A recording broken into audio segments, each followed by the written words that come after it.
नमस्कार साथियों, दिव्यम क्लासेस सीकर में पुनः आपका स्वागत है। पिछली क्लास में हमने देखा था कि जो विभिन्न प्रकार के वर्गमूल के अंदर के जो प्रतिरूप थे उनको हमने सीधे ही देखते ही अवलोकन करके हल करना सीखा था। तो इन सवालों पर अपन ने चर्चा की थी। अब आज अपन दो सवाल इसमें इस तरीके के हैं जिनको अपन डिटेल्ड मतलब लंबे तरीके से किस तरीके से हल कर सकते हैं उसको अपनाना चाहते हैं। अगर आपके शॉर्टकट तरीका दिमाग में नहीं आए तो ये जो तरीके हैं जिनको अपन साधारणतः मानक विधि से हल करते हैं उन तरीकों से यदि हल करते हैं तो वो हमेशा आपको याद रहेगा। तो आप अगर भूल भी जाओ तो ये तरीका याद रहने पर आप अपना आगे का सवाल हल कर पाएंगे। देखिए, ये दो सवाल है, जैसे अपने square root 12 plus square root 12 plus square root 12 plus square root 12 और ये अनंत तक चल रहा है। शॉर्टकट तरीके में अपन ने ये देखा था कि इसके अंदर जो संख्या है उसका हमें ऐसे दो संख्याओं का गुणनफल प्राप्त करना है कि उनको अगर घटाए तो अंतर अपने को एक मिले। ये पिछली क्लास में अपन ने देखा। तो 4 3 12, 4 और 3 का अंतर 1 आ रहा है। ओके, अब इसमें से इन दो संख्याओं में से इसका कोई एक हल होता है। अब वो हल क्या होगा? यदि इनके बीच में प्लस का चिन्ह आ रहा है तो बड़ी संख्या हल हो जाता है, और अगर माइनस का चिन्ह आ रहा है तो छोटी संख्या हल हो जाता है। तो इसके लिए बड़ी संख्या हल 4 हो गया, 21 दूना 42 420 होता है, अंतर 1 आ रहा है, माइनस का चिन्ह है इसलिए 20 इसका उत्तर आ जाता है। तो देखिए, इनके उत्तर अपने को पहले से ही ज्ञात है, इसलिए अब जो लॉन्ग टर्म की जो मेथड है उसको अपने यहाँ पर अपना कर देखेंगे। देखिए ये उत्तर इसमें आता है या नहीं आता है। तो इसमें करना क्या है, आपको जो क्वेश्चन आपको इस तरीके से दिया गया है उसको सबसे पहले तो आपको अक्स के बराबर मानना है। दूसरी स्टेप में यह करना है कि जो पहला प्लस का या माइनस का चिन्ह है उसके आगे की जितनी भी वैल्यूज है उसको भी आपको अक्स के बराबर मान के चलना है कि इसके आगे का जितना भी मान है यदि उनको हल करेंगे तो अपने को कितना मिलेगा? अक्स मिलेगा। और उस पूरे की वैल्यू भी कितनी रहेगी? अक्स रहेगी। वो पूरे की वैल्यू भी अक्स इसलिए रहेगी, देखो एक अपन कर रहे हैं, अनंत में से एक हम कर रहे हैं तो कोई खास फर्क नहीं पड़ेगा, ठीक है। इसलिए टोटल वैल्यू क्या है इसकी? अक्स के बराबर है, केवल अपन एक वैल्यू छोड़ रहे हैं। तो देखिए, अक्स के बराबर अपन ने इसको मान लिया, और पहले वाले चिन्ह के आगे जो भी वैल्यू आ रही है अनंत तक बढ़ती हुई उसको संपूर्ण को भी अपन ने अक्स के बराबर मान लिया। तो इसके आगे जो भी मान आ रहा है उसको अपन ने किसके बराबर मान लिया? अक्स के बराबर मान लिया। इतना करने के बाद में आपको कुछ भी नहीं करना है, इसको हल करना है। तो सबसे पहले तो इनके दोनों पक्षों का वर्ग कर देंगे, वर्गमूल का चिन्ह हटाना है। तो दोनों पक्षों का वर्ग करने पर वर्ग करेंगे तो इस पर भी घात 2 और इसके पूरे पर भी घात 2 आ जाएगी। देखिए, वर्गमूल का जो चिन्ह होता है वो मैंने बताया आपको घात 1/2 होता है। तो इस 12 प्लस अक्स पर घात कितनी हो जाएगी? 12 प्लस अक्स पर घात कितनी है? 1/2 है। अब अपन ने इसका वर्ग भी कर दिया है तो घात नीचे 2 है और ऊपर 2 हो जाएगा, कट जाएगा तो 1 बचेगा। इसलिए यहां पर वर्गमूल का वर्ग करते हैं तो उसका चिन्ह और वर्ग दोनों चिन्ह लेप्स हो जाते हैं। तो अक्स स्क्वायर बराबर 12 प्लस अक्स अपने को प्राप्त हो गया है। अब देखिए, अक्स को और 12 को अपन बाएं पक्ष में हस्तांतरित कर देते हैं, x square minus x minus 12 बराबर 0। अब इसमें हमें अक्स का मान ज्ञात करने के लिए इसका गुणनखंड करना पड़ेगा। तो गुणनखंड करने की सबसे अच्छी विधि यही रहती है कि जो अक्स का गुणांक है उसके ऐसे दो टुकड़े करें कि गुणा करने पर तो आपको 12 मिले और जोड़ने पर इसका अंतर प्राप्त हो।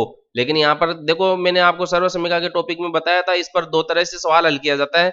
अब ये अक्स का गुणांक तो क्या है? नियतांक जो है, स्थिरांक है, कांस्टेंट है, या अचर वैल्यू जो है सी उससे छोटा है। इसलिए ऐसी मेथड में अपन क्या करते थे कि जो अचर पद है उसको एक्स स्क्वायर के गुणांक से गुणा करते थे। तो यहां पर 12 गुणा 1 हो जाएगा तो मिला 12।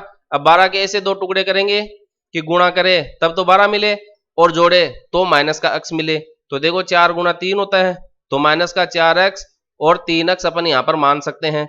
गुणा करो, 4 3 12 मिल जाएगा, ठीक है, माइनस का। और अगर इनको घटाएंगे तो देखो माइनस का 4 में प्लस का 3 जोड़ेंगे तो माइनस का 1 मिल जाएगा। तो ये माइनस का अक्स प्राप्त हो जाता है। तो यहाँ पर अपन इसका जो फैक्टर के लिए इसके जो टुकड़े करते हैं वो हमें क्या मिलेगा? एक्स स्क्वायर माइनस का 4x प्लस 3x माइनस 12। तो देखो मैंने किया कुछ भी नहीं है, केवल लिखने का तरीका बदला है। अभी भी यहाँ पर जो माइनस एक्स है वो माइनस एक्स ही है, केवल लिखने का तरीका बदला है। ओके, आगे देखिए, अब इन दोनों स्टेप्स में से पहली वाली में से, दूसरी में से और तीसरी और चौथी में से अपन कॉमन लेकर इसको आगे बढ़ाते हैं। यहां से x कॉमन आ जाएगा क्योंकि x इसमें भी x इसमें भी है, तो x माइनस 4 यहाँ पर शेष रह जाएगा।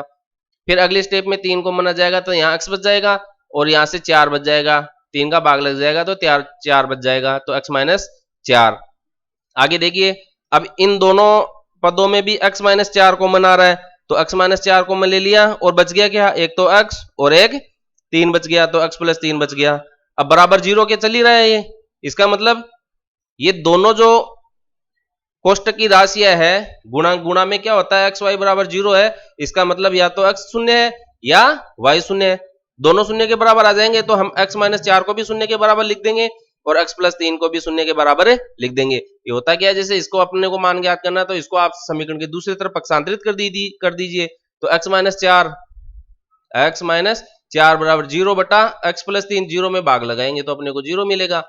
वास्तव में हायर लेवल पे ऐसा होता नहीं, लेकिन गणना के लिए अपन ये मान के चलते तो x माइनस 4 क्या हो गया, 0 के बराबर हो गया। इसी तरीके से एक बार x प्लस 3 को लेंगे तो x माइनस 4 का 0 में भाग लग जाएगा तो वो 0 हो जाएगा, तो x प्लस 3 बराबर 0, तो x माइनस 4 बराबर 0 और x प्लस 3 बराबर 0। अब इसको 4 को उधर ले जाओ तो x का मान बराबर 4 और x का मान बराबर माइनस 3, ये प्लस का है, समीकरण के इस तरफ आ जाएगा तो माइनस का हो जाएगा।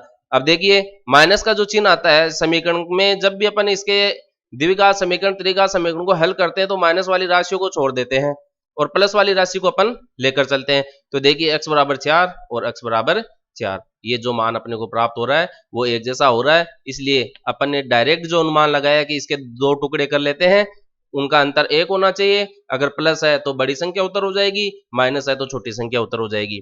अब अपन 420 वाली के लिए हल करके देखते हैं, देखो क्या होता है। अपन x बराबर मान लेते हैं स्क्वायर रूट 420, अब ये माइनस एक्स मान लेंगे, प्लस की जगह क्या हो जाएगा, माइनस एक्स हो जाएगा, दोनों पक्षों का वर्ग करना है, दोनों पक्षों का क्या करना है, वर्ग, तो ये हो जाएगा आपका एक्स स्क्वायर बराबर स्क्वायर रूट 420 माइनस का एक्स और इसका वर्ग, वर्ग और वर्गमूल दोनों घात पर होते हैं तो ये लेफ्ट हो जाते हैं। वो कैसे होता है वो मैंने बताया, घात 1/2 है तो घात पर घात होती है तो आपस में गुणा हो जाती है, तो गुणा होगी तो ये तो देखो 2/1 है, 1/2 है, कट जाता है। ओके, ये आपको बहुत अच्छी तरीके से आ गया होगा। एक्स स्क्वायर बराबर 420 माइनस का एक्स, अब ये इसको समीकरण के उस तरफ हस्तांतरित कर लीजिए, प्लस का एक्स माइनस का 420 बराबर 0। अब आपको इसमें इसका हल प्राप्त करना है कि आपको प्लस एक्स प्राप्त हो जाए, तो देखिए 420 इसका तो फैक्टर अपन कर नहीं सकते, इसलिए जब x के गुणांक का मान अचर पद से छोटा होता है तो हमें क्या करना होता है, नियम यही है, एक्स स्क्वायर के गुणांक को अचर पद से गुणा करना होता है। तो 420 को 1 से गुणा करेंगे तो ये अभी संजोग की बात है कि अपने को 420 ही प्राप्त हो रहा है, लेकिन यहाँ कोई गुणांक भी हो सकता है। ओके, और जब x का गुणांक अचर पद से छोटा होता है तो अपने को यही तरीका अपनाना है, ये मैंने पीछे सर्वसमग्र की क्लास में, गुणनखंड की क्लास में आपको अच्छी तरीके से बता रखा है। देखिए अब ये इसका जो गुणनफल होता है वो 21 दूना 42 420 होता है। देखिए 21x माइनस 20x अगर अपन लिख देते हैं तो अपने को प्लस का x प्राप्त हो जाएगा, तो 21 दूना 42 गुणा करने पर 420 प्राप्त हो रहा है और जोड़ने पर क्या हो रहा है, x प्राप्त हो रहा है, तो ये हो गया आपका x स्क्वायर प्लस का 21x माइनस का 20x और माइनस का 420 बराबर 0 चल रहा है। अब यहाँ से x कॉमन ले लेंगे तो x प्लस 21 बच गया, फिर यहाँ से आप 20 कॉमन ले सकते हैं, यहाँ से 20 कॉमन ले सकते हैं, तो माइनस का 20 कॉमन ले लीजिए आप, यहां से क्या कॉमन ले लेंगे, माइनस का 20 कॉमन ले लेंगे। देखो माइनस का चिन्ह कॉमन ले लेंगे तो एक तो x बच गया, माइनस का चिन्ह कॉमन ले लेंगे तो यहाँ माइनस गुना हो जाएगा तो प्लस का बच जाएगा, और 20 का भाग लगाएंगे इसमें तो 21 शेष रहेगा बराबर 0। अब देखो x प्लस 21 यहाँ पर अपने को दोबारा कॉमन मिल रहा है और बेनिस्ट मिल रहा है, और इधर से x बच गया, इधर से माइनस का 20, x माइनस का 20 बराबर 0। अब ये दोनों क्या है, शून्य के बराबर होंगे, तो x माइनस 20 बराबर 0। अब इसमें देखो x का मान तो 21 प्राप्त हो रहा है माइनस का, और इसमें x का मान जो प्राप्त हो रहा है वो 20 प्राप्त हो रहा है प्लस का। तो मैंने आपको बात बताई, द्विघात समीकरण या त्रिघात समीकरण को जब अपन इस तरीके से हल करते हैं तो जो माइनस वाला होता है उसका उत्तर नहीं मानते, जो प्लस वाला होता है उसका उत्तर मानते हैं। तो समीकरण से हल करने पर x का मान कितना मिल रहा है, 20, और जो डायरेक्ट अपन ने अनुमान लगाया उसमें भी देखो अपने को 20 उत्तर प्राप्त हो रहा है। तो मैंने दोनों तरीके आपको बता दिए, अनुमान विधि से और लॉन्ग टर्म विधि से। अब आपको इनको सीखना है और अपनी योग्यता का परिचय देते हुए आपको सफलता हासिल करनी है। धन्यवाद।